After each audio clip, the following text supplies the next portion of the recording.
Give us knowledge, wisdom, understanding, and counsel.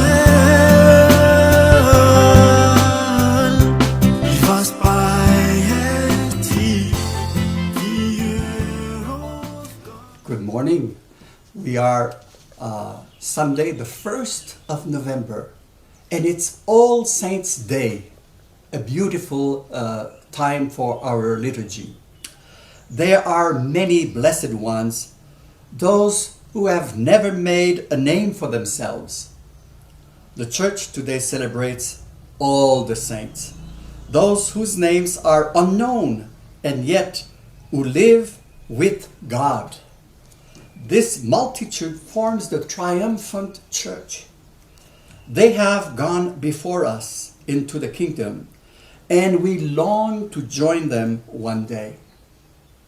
The liturgy presents us with the beginning of the Sermon on the Mount, the Beatitudes. It is undoubtedly the most beautiful text of the New Testament, a universal treasure of religious literature. We will come back to it. In these chapters 5, 6, and 7 of his Gospel, Matthew has gathered together a teaching of Jesus spread over a few years that can be considered as the charter of Christian life, which Jesus dreams for every of his disciples. Obedience to God's will is to be done in a humble and trusting attitude, drawn from a single and upright heart. This teaching constitutes a kind of catechism of the Christian virtues. Matthew offers to his community the essentials of life in Christ, with particular care to cultivate fraternal relations and mutual forgiveness rather than condemnation. The text of the Beatitudes we read this Sunday is the introduction to this teaching. In the preceding chapters, Jesus preached in the synagogues, healed the sick, and gathered around himself the disciples whom he will now form. He leads them to a hill overlooking the Lake of Galilee. There he teaches them. This is one of the most beautiful memories of my years in the Holy Land.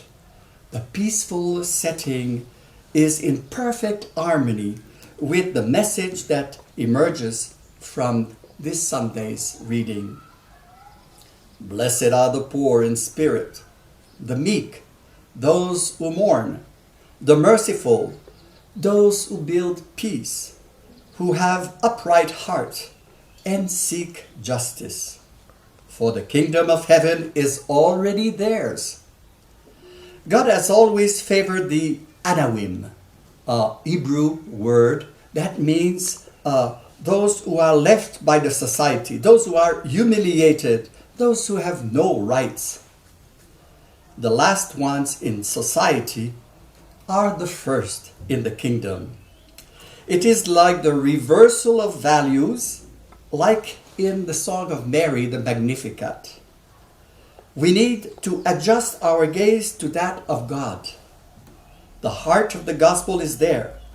We must imitate Jesus, become true disciples. This is our happiness. The last beatitude must be read separately. Happy are those who are persecuted for righteousness' sake. The kingdom of heaven is theirs. What does this mean? I believe that Jesus is announcing the fate that will be his under the religious leaders of Israel, who see in his teaching a threat to their power over the people. They will put him to death. For their part, the disciples must expect their way of life to shock those around them, to provoke persecution. In fact, when Matthew wrote his gospel, Christians have been driven out of the synagogues and must stand firm in the faith. They will find comfort and consolation in this beatitude. The disciple is not greater than his teacher. As we celebrate the feast of All Saints, we remember all those who before us took the gospel seriously and wanted to live under God's gaze by serving their brothers and sisters. Blessed are they, truly, because they now share in the very life of God. May we, following their example, live from now on in the spirit of the Beatitudes: charity, forgiveness, generosity, solidarity with those who look to us for comfort and compassion. Amen. Have a nice Sunday. Because knowledge, wisdom, understanding, and